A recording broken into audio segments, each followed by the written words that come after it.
네, 우리 전후 좌우에 계신 분들과 인사하겠습니다. 반갑습니다. 반갑습니다. 네, 오늘은요 사무엘하 11장을 오늘 본문이랑 실은 내일 큐티 본문까지 이어지는데 이 본문을 오늘 저녁에는 좀 같이 나누려고 하는데요. 우리 함께 읽기는 사무엘하 11장 27절 마지막 한 절 같이 읽고요. 나머지 부분은 함께 말씀 나누면서 보도록 하겠습니다. 사무엘하 11장 27절 큐티 책으로는 내일 본문의 마지막 절이거든요. 우리 27절 말씀 우리 한 목소리로 함께 읽겠습니다. 시작. 그 장례를 마침에 다윗이 사람을 보내 그를 왕궁으로 데려오니 그가 그의 아내가 되어 그에게 아들을 낳으니라. 다윗이 행한 그 일이 여호와 보시기에 악하였더라. 자, 그동안 다윗의 인생은 아주 승승장구했습니다. 하나님이 함께 하심으로 말미암아 풍성한 하나님의 은혜가 뭔지를 다윗은 경험하였고 또한 주변 사람들에게 그 모습을 보였습니다. 그게 우리가 계속해서 묵상해왔던 사무엘하 10장까지의 내용이었습니다. 자, 그런데 오늘 우리가 살펴보게 될 사무엘하 11장에서부터 소위 꺾입니다. 그리고 다윗의 인생의 내리막길이 시작이 됩니다. 자, 어떻게 이런 일이 이루어졌느냐라는 이 질문 하에 오늘 사무엘하 11장을 두 부분으로 나누어 보겠습니다. 첫 번째, 그대로 있는 다윗. 두 번째, 내려가지 않는 우리야. 이렇게 살펴보겠습니다. 자, 첫 번째, 그대로 있는 다윗인데요. 오늘 본문 1절로 가보시죠. 사무엘하 11장 우리 1절 우리 한 목소리로 함께 읽겠습니다. 시작. 그 해가 돌아와 왕들이 출전할 때가 되매 다윗이 요압과 그에게 있는 그의 부하들과 온 이스라엘 군대를 보내니 그들이 암몬 자손을 멸하고 랍바를 에워쌌고 다윗은 예루살렘에 그대로 있더라. 자, 사무엘하 10장에서 이미 암몬과의 전쟁이 이루어지고 있었습니다. 그리고 그 전쟁은 아직 끝나지 않았습니다. 그 배경하에 오늘 본문 11장이 시작이 되어지는데요. 특별히 1절 처음을 보세요. 그 해가 돌아와 왕들이 출전할 때가 되매. 자, 이때는 언제냐면 추운 겨울과 또한 수학기인 봄 사이의 기간을 의미합니다. 다시 말하면 군대가 원정을 떠나기에 아주 적절한 시기였는데요. 겨울 우기가 끝나고 그리고 날씨가 따뜻해지는 건기가 시작되어지는 때, 바로 이때가 왕들이 출전할 때가 되매라는 바로 그 기간이고요. 그래서 NIV나 이렇게 영어 성경에 보면 in spring 이렇게 되어 있어요. 봄날에 이렇게 되어져 있습니다. 자, 아직 끝나지 않은 암몬과의 전쟁을 위해서 1절에 보니까 다윗은 요압 그리고 자신의 부하들 그리고 모든 군대를 보냈습니다. 이미 우리가 10장에서 보았지만 암몬과의 전쟁에서 승기는 이미 이스라엘이 잡았습니다. 그리고 그 결과 암몬의 수도였던 랍바까지 승승장구하면서 이제 이스라엘 군대가 쳐 들어갔죠. 그리고 마지막 남아 있는 이제 마지막 단계, 이 랍바 함락 작전을 지금 펼치고 있는 가운데 있습니다. 자, 그런데 이런 상황 가운데 지금 오늘 본문 1절에 보면 다윗은 어떻게 하느냐? 예루살렘에 그대로 있더라 라는 것이 이제 아주 의미심장한 메시지가 되는 거죠. 왜 그대로 있었는가? 물론 가장 큰 이유는 암몬과의 전쟁에서 이미 승기를 잡았기 때문이죠. 자, 앞에 스크린을 한번 보실까요? 사무엘하 10장 17절로 19절의 말씀인데요. 우리 함께 보죠. 어제 본문의 마지막 구절이기도 했는데요. 함께 읽겠습니다. 시작. 어떤 사람이 다윗에게 알림해 그가 온 이스라엘을 모으고 요단을 건너 헬람의 이름에 아람 사람들이 다윗을 향하여 진을 치고 더불어 싸우더니 아람 사람이 이스라엘 앞에서 도망한지라. 다윗이 아람 병거 700대와 마병 4만 명을 죽이고 또 그 군사령관 소박을 치매 거기서 죽으니라. 하닷 에셀에게 속한 왕들이 자기가 이스라엘 앞에서 패함을 보고 이스라엘과 화친하고 섬기니 그러므로 아람 사람들이 두려워하여 다시는 암몬 자손을 돕지 아니하니라. 자, 다윗이 직접 전쟁에 참전했습니다. 그 결과 엄청난 대승을 거두었습니다. 병거만 700대고요. 마병, 기마병 4만 명을 죽였습니다. 참고로 호메실에 거주하는 인구가 7만 5천 명이에요. 그러니까 7만 5천 명의 반 이상이 이 전쟁을 통해서 죽었다고 생각해 보십시오. 또한 군사령관 소박이 죽었습니다. 이 전쟁으로 인해서 더 이상 암몬 국가의 용병으로 나가는 나라도 없었고 원조해 줄 나라도 더 이상 없었다라고 얘기를 하죠. 자, 그러니 얼마나 대단한 업적이었으며 또한 그동안 다윗이 전쟁을 할 때마다 승승장구하였기 때문에 아마 부하들은 신하들은 얘기했을 것입니다. 자, 이제 이 정도 했으면 다윗 왕이요 좀 쉬셔도 됩니다. 이제 마지막 라빠 하나 남았는데 우리가 한번 해보겠습니다 라고 신하들이 간청했을지도 모르겠습니다. 자, 하지만 오늘 본문에서 성경 기자가 얘기하고자 하는 것은 그대로 있더라라는 것이 단지 장소적인 부분, 위치적인 부분이 아니라 다윗의 영적 상태가 어떠했는지를 고발하고 있는 본문인 것이죠. 자, 예루살렘에 그대로 있을 수 있습니다. 또한 수십 년간 전쟁을 치르고 왔던 이 다윗이었기 때문에 이 정도에서 좀 쉬어도 됩니다. 이것 자체가 문제가 되지 않습니다. 어느 누구 하나 다윗에게 뭐라 할 사람 없었을 것입니다. 하지만 문제는 뭐냐? 바로 그때부터 더 큰 위험이 이 다윗의 인생에 도사리고 있더라는 것이죠. 우리가 이미 알고 있는 이 결론적인 부분을 오늘 본문을 통해 보기 때문에 이렇게 좀 정리할 수 있을 것입니다.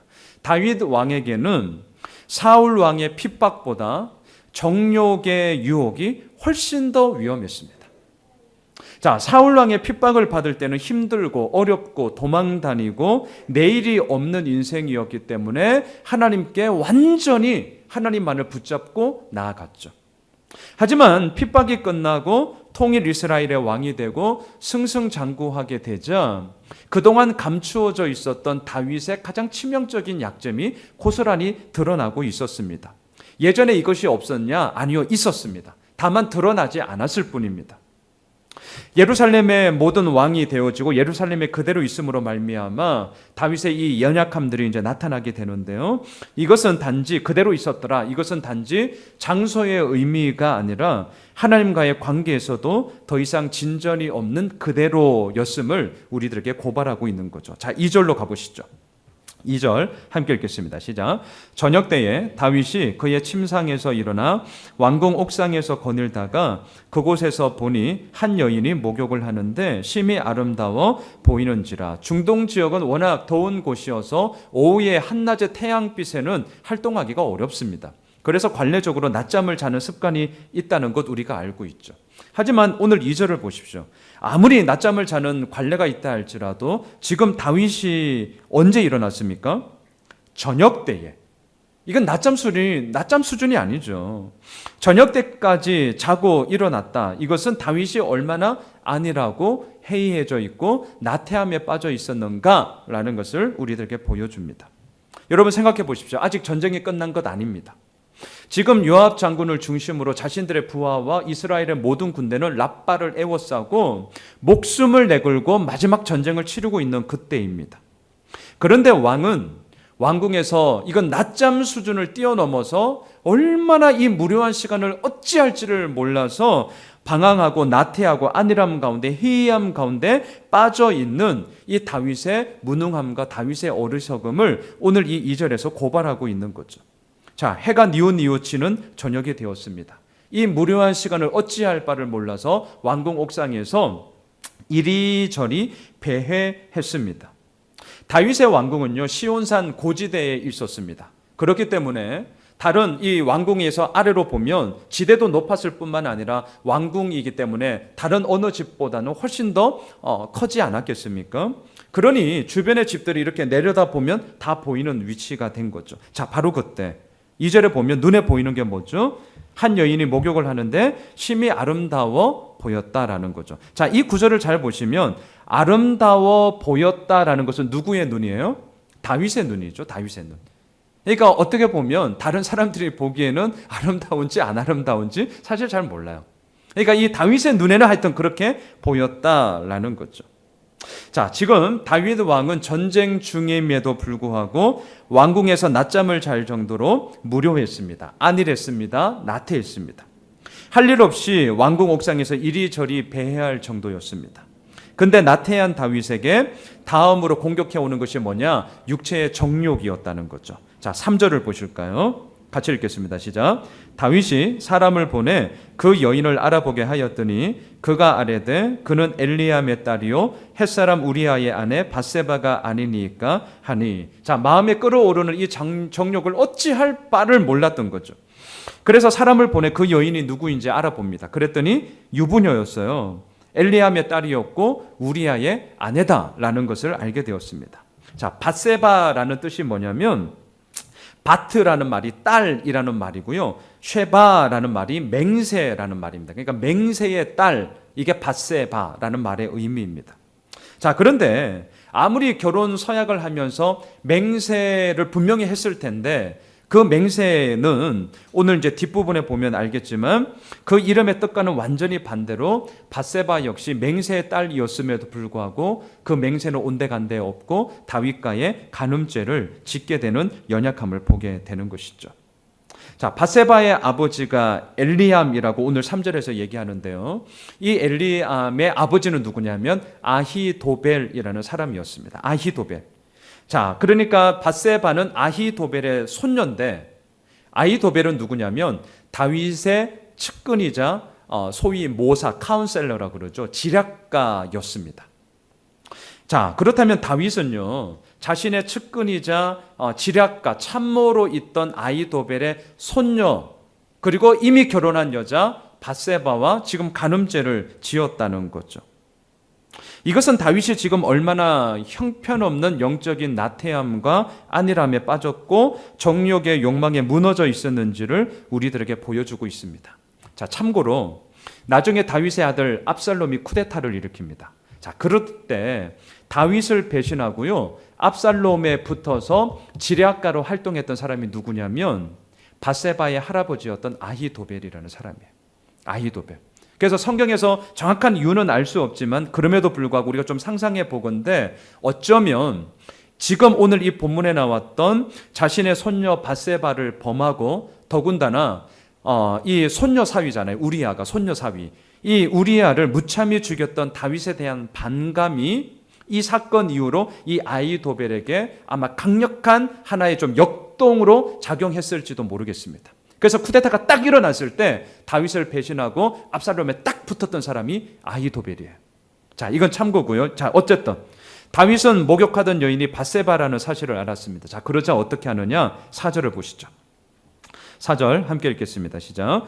다윗이 전령을 보내어 그 여자를 자기에게로 데려오게 하고 그 여자가 그 부정함을 깨끗하게 하였으므로 더불어 동침함에 그 여자가 자기 집으로 돌아가니라. 자, 자신의 최측근이었던 아히도벨의 손녀였고 이미 결혼한 유부녀라는 사실을 알았다면 다윗은 어떻게 해야 됩니까? 내가 미친 거 아니야? 이러면서 도리도리 해야죠. 그리고 자신의 이 정욕의 잘못됨을 회개해야 되는 것 않겠습니까? 그런데 이게 말이 쉽지 현실 가운데 들어오면 이게 다윗처럼 범죄를 저지르는 그 암울함으로 빠지게 된다는 거죠. 자, 4절에 보니까 전령을 보내요. 왕궁으로 데려옵니다. 그리고 4절 중반에 보시면 그 여자가 그 부정함을 깨끗하게 하였으므로 라는 구절이 있습니다. 자, 이것은 뭘 의미하냐면 여성들이 이제 매달마다 하는 그 월경을 의미합니다. 율법에서 일주일간의 월경 기간은 부정한 기간으로 여겼기 때문에 사람들과의 접촉을 금했죠. 그런데 그 기간이 끝났다라는 거죠. 그리고 나서 다윗은 밧세바와 동침을 합니다. 자, 우리는 상식적으로 알고 있습니다. 여성들의 이러한 월경이 바로 끝나고 나서 이어지는 그 이후의 기간은 여성들의 소위 가임 기간이 아니잖아요. 월경이 끝나고 한 일주일여간은 가임 기간이 아니죠. 자, 지금 다윗은요, 정욕의 욕망으로 말미암아 이 끓어오르는 이 마음을 어찌할 바를 몰라서 죄를 범하고 있는데 또 한편으로는 임신의 가능성을 피해 저지르는 소위 완전 범죄를 저지르고 있다는 거죠. 다윗의 무섭고도 아주 철저한 치밀함이 지금 보이고 있습니다. 하지만 이것은 완전 범죄가 되지 않았습니다. 설령 사람은 속인다 할지라도 하나님은 속일 수 없었는데 그것이 바로 5절입니다. 5절. 자, 같이 읽겠습니다. 시작. 그 여인이 임신함에 사람을 보내 다윗에게 말하여 이르되 내가 임신하였나이다 하니라. 자, 인간적인 생각으로는 도저히 일어날 수 없는 일이 지금 일어났죠. 이거 월경 기간이 끝나고 가임기가 아닌 그 기간에 이러한 성적인 범죄를 저질렀는데 어찌해서 이 임신이 되었느냐라는 것이 이제 문제가 된 것 아니겠습니까? 자, 이것이 어떻게 된 거냐? 결국은 생명은 하나님께 있는 거죠. 하나님께. 그러니까 하나님을 떠나 자신의 얄팍한 생각으로 움직인 다윗의 어리석음이 얼마나 무능한 것인지를 지금 하나님께서는 증명케 하신 것입니다. 자, 보세요. 예루살렘에 그대로 있는 다윗. 자, 오늘 첫 번째 포인트인데 그대로 있는 다윗. 지금 전쟁 중에 있는 나라의 왕으로서는 도저히 이해할 수 없는 행동을 지금 하고 있습니다. 왕의 사명을 잊어버린 다윗의 나태함은 저녁까지 낮잠을 잤고요. 또한 그 나태함은 한 여인의 목욕하는 모습을 보면서 끊을 수 없는 정욕의 욕망으로 이어졌고요. 또한 그 정욕의 욕망은 탐심이 되어서 뻔히 그 죄를 저지르면 안 된다는 걸 알면서도 불구하고 자신의 채측근의 손녀요 유부녀였던 밧세바를 범하게 되었다는 것입니다. 자, 오늘 본문을 보면 소위 3대 제약이 나오죠. 3대 제약. 그게 뭐죠? 나태, 정욕, 탐심이에요. 나태, 정욕, 탐심. 자, 엄청나게 일을 하다가 뭔가 이루어 놓은, 그리고 이 정도 하면 먹고 살만하다 싶으면 우리들 마음속에 어김없이 들어오는 게 뭐냐면 등 따시고 이제 배부르면 니나 노 하게 되는 거죠. 자, 나태함, 안일함이 어김없이 들어옵니다. 그리고 그 다음 스텝을 잘 보세요. 자, 나태함과 안일함이 딱 들어오면 그 다음 스텝은 뭐냐? 정욕이에요. 정욕. 이 여자 저 여자 만나면서 흥청망청 좀 속된 말로 돈지랄을 이제 하게 되는 거죠. 이 끌어오르는 이 정욕을 돈을 가지고 뭐 엄청나게 많은 것들을 하죠. 그러면서 내게 없는 것들을 더 가지고자 하는 탐심은 모든 것들을 내 것 만들기로 모든 에너지를 다 쏟게 만들지 않겠습니까? 나태, 정욕, 탐심.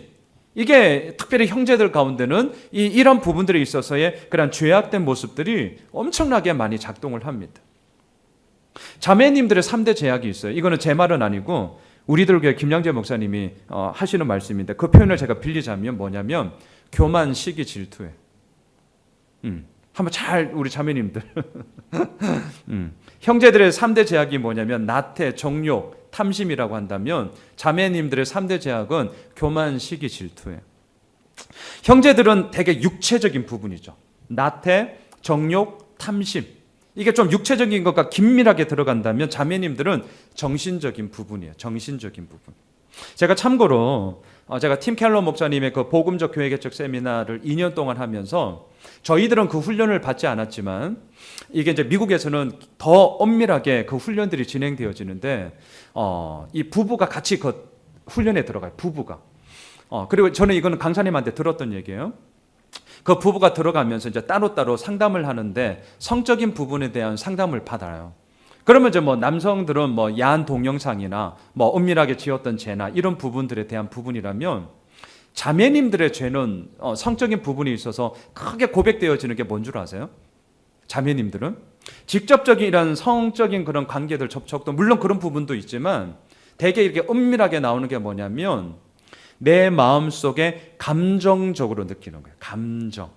그러니까 직접적인 그런 관계가 아니다 할지라도 내 마음, 내 느낌에 들어오는 그 감정의 부분.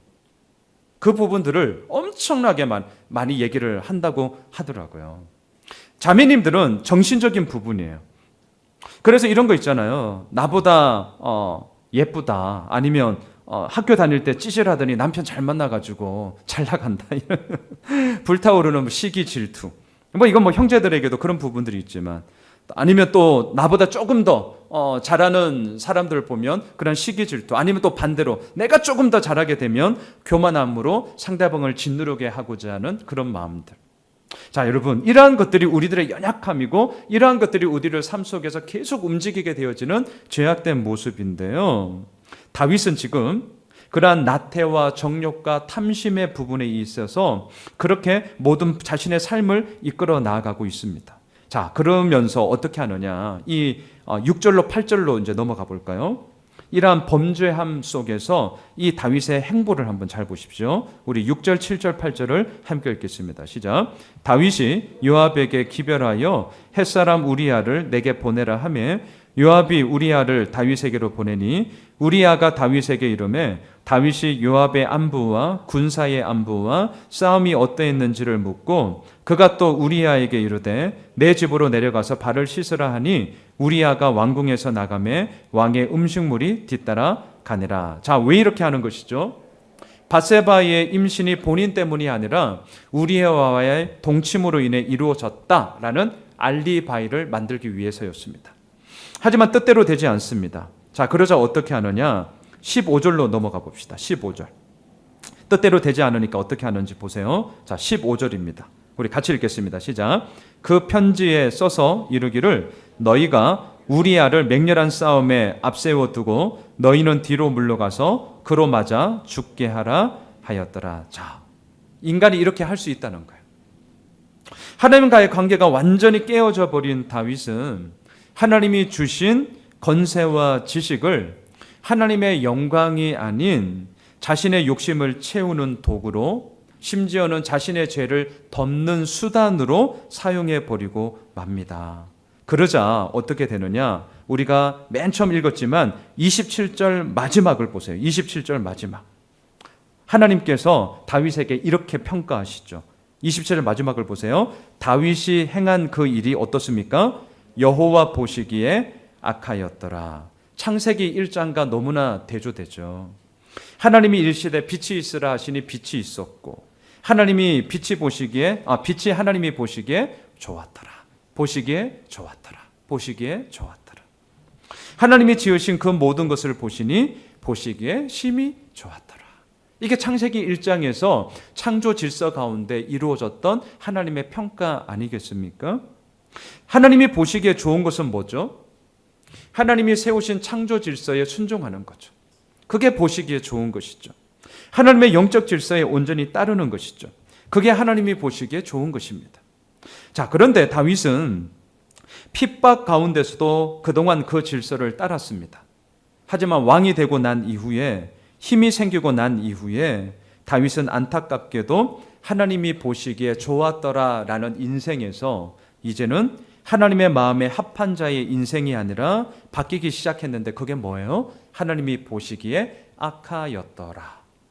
그리고 이제 내리막길을 걸어가게 됩니다. 자, 사랑하는 성도 여러분, 우리도 얼마든지 이룰 수 있는 거죠.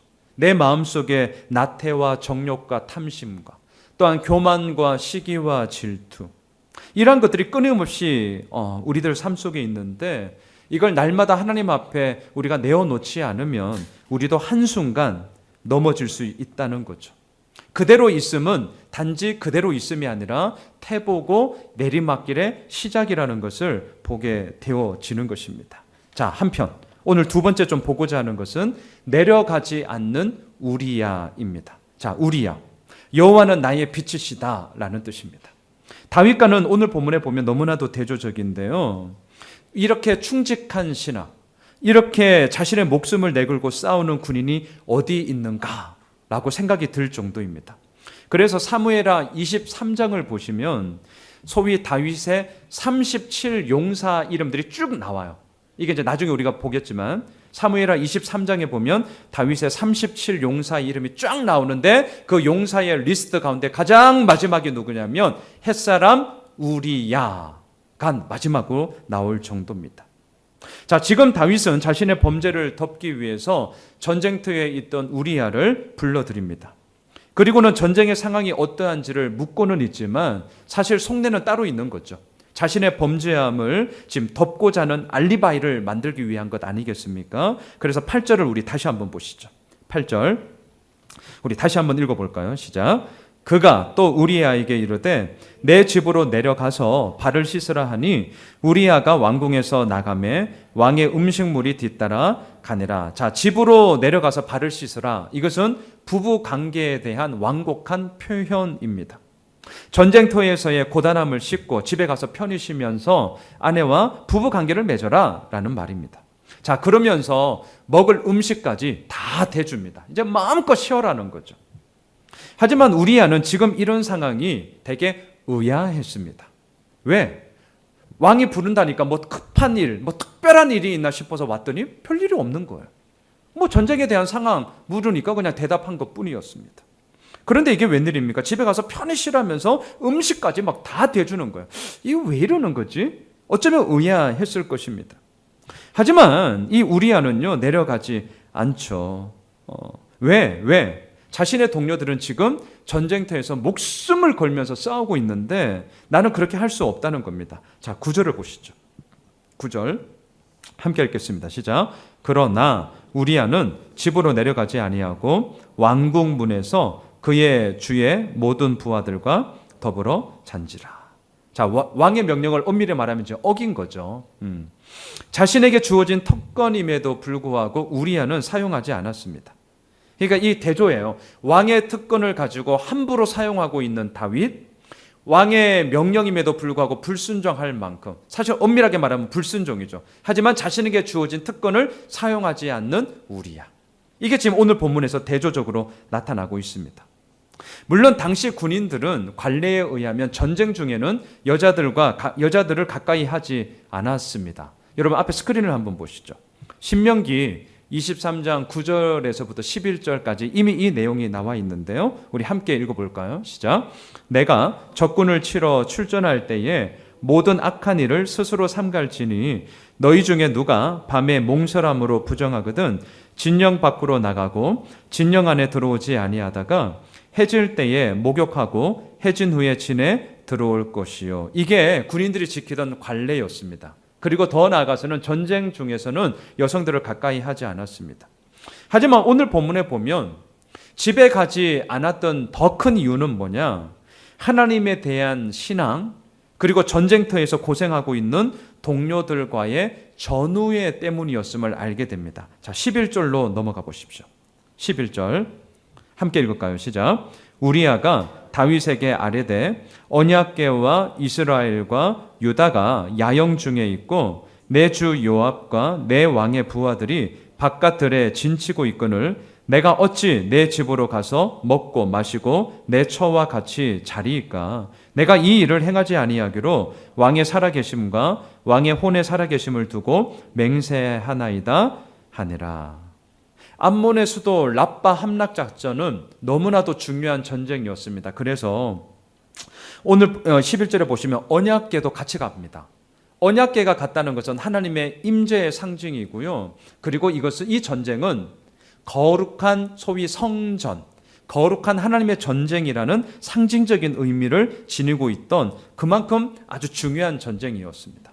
더군다나 자신의 모든 동료들과 또한 자신이 섬기고 있는 요압 장군마저도 목숨을 걸고 싸우고 있는데 내가 어찌 안일함을 누릴 수 있겠느냐라고 얘기를 하고 있는 거죠.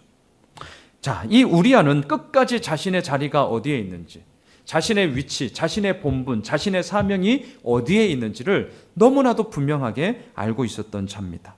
그 이름 그대로 여호와는 나의 빛입니다 라는 그 이름 그대로 자신의 위치를 지금 지키며 나아가고 있는 것이죠. 자, 오늘 본문을 보시면 내려가다라는 단어가 5번 반복됩니다. 5번. 8절 중반을 한번 보시겠어요? 내 집으로 내려가서 보이시죠? 자, 9절 중반으로 가보세요. 집으로 내려가지 아니하고. 자, 10절 중반으로 가보세요. 집으로 내려가지 아니하였나이다. 그리고 10절 마지막을 보세요. 집으로 내려가지 아니하였느냐. 그리고 13절 저 마지막을 보세요. 집으로 내려가지 아니하니라. 자, 오늘 본문에서 내려가다 이 단어가 5번 반복되는데 이것이 오늘 우리들에게 던져주는 메시지가 상당한 거죠. 왜? 지금 다윗은 사무엘하 10장까지 승승장구하는 올라가는 인생이었습니다. 하지만 11장부터는 안타깝게도 내리막길을 걸어가고 있고요. 다윗의 입에서 내려가라, 내려가라, 내려가라 라고 얘기를 합니다. 하지만 우리아는 어떻게 합니까? 이 내려가라는 말에 내려가지 않죠. 자, 이게 지금 오늘 본문에서 우리들에게 던지는 메시지죠. 우리아는 내려가지 않았습니다. 왜 안 내려갔느냐? 자신의 본분과 자신의 사명과 자신의 위치가 너무나도 분명했기 때문에. 반면 자꾸 내려가라고 얘기하고 있는 다윗은 왜 그렇게 얘기하느냐? 자신의 본분, 자신의 사명, 자신의 위치를 잊어버렸기 때문이죠. 자, 우리아는 끝까지 내려가지 않았습니다. 13절 마지막 보실까요? 13절입니다. 함께 읽을까요? 시작. 다윗이 그를 불러서 그로 그 앞에서 먹고 마시고 취하게 하니 저녁 때에 그가 나가서 그의 주의 부하들과 더불어 침상에 눕고 그의 집으로 내려가지 아니하니라. 간혹 어떤 분들은 이러한 우리아에 대해서 좀 삐딱하게 이렇게 얘기하는 분도 계셔요. 사람이 참 융통성이 있어야 되는데 어떻게 이렇게 융통성이 없냐. 아무리 군인이라도 이렇게까지 꽉 막혔냐. 그리고 전쟁터에서 돌아왔으면 적어도 아내 얼굴 정도는 뭐 볼 수 있는 것 아니냐. 뭐 이런 얘기들 하게 되는 거죠. 그리고 지금 이런 모습을 보면 평상시에 우리아가 이 아내였던 밧세바에게 어떻게 대했을지 참 뻔하다 뻔해. 뭐 이렇게 얘기하는 경우도 있죠. 또 한편으로는 밧세바가 얼마나 외로웠을까. 뭐 이런 얘기들. 그런데 이딴 식으로 이제 말하는 분들은 회개하셔야 됩니다. 왜냐하면 오늘 본문에서는요, 이 얘기를 하는 것이 아니라, 다시 말하면 진짜 세속적인 관점으로 얘기하는 것이 아니라 소위 구속사적인 관점이잖아요. 그게 뭐죠? 자신의 사명과 자신의 본분과 자신의 위치가 그 사람의 행보를 어떻게 이끌어가는지를 우리들에게 너무나도 분명하게 얘기해주고 있는 거죠. 특권을 자신의 야욕과 자신의 정욕과 자신의 욕심을 이루는 수단으로서 변질시키는 다윗. 하지만 그런 본분과 위치와 사명을 분명히 알므로 말미암아 심지어는 자신이 얼마든지 누릴 수 있는 특권임에도 불구하고 기꺼이 그 특권을 누리지 않는 우리야. 그러니까 여호와는 나의 빛이십니다 라는 이 말 속에, 이 이름 속에 우리아의 삶은 너무나도 분명했던 것을 보게 됩니다. 그 결과가 근데 뭐죠? 죽습니다. 이게 이제 내일 우리가 보게 될 큐티 본문이죠. 맨 최전방에 앞세웠다가 부하들은 싹 빠지죠. 그러니 당연히 죽을 수밖에 없는 것 아니겠습니까? 자, 말씀을 정리하겠습니다. 오늘 두 가지 딱 대조시켰습니다. 그대로 있는 다윗, 반면에 내려가지 않는 우리야. 자, 그대로 있는 것은 그대로 있는 정체가 아니라 뒷걸음질 치는 태보고 더 이상 올라가지 못하는 내려감이 것이죠. 더 이상 하나님과의 관계에서 진전이 없는 그대로 멈추어 버린, 아니 오히려 퇴보하고 있고 내리막길을 걸어가고 있는 다윗의 나태함과 다윗의 무능함들이 이제 계속해서 펼쳐지게 될 것입니다. 자, 바라기는 오늘 이 사무엘하 11장을 통하여서요, 정욕의 에로스가 우리를 움직이는 것이 아니라 은총의 헤세드가 날마다 우리를 진짜 이끌어가야 하는 거구나 라는 다짐을 다시 한번 해보게 됩니다. 또한 나의 사명, 나의 본분, 나의 자리를 지킴으로 말미암아 하나님이 보시기에 악하였더라 이게 아니라 하나님이 보시기에 좋았더라 라는 것이 우리들 삶 가운데 날마다 흘러가야 한다는 것이죠. 바라기는 그대로 있는 다윗이 아니라 내려가지 않는 우리아의 이 모습이 우리들의 모습이 되었으면 좋겠고요. 더 중요한 것, 그럼에도 불구하고 그 모든 것을 이끌어가는 분은 우리들의 주권자이신 하나님 한 분께서만이 그 모든 삶을 이끌어가기에 오늘도 그 주님 앞에만 온전히 서야 한다는 것.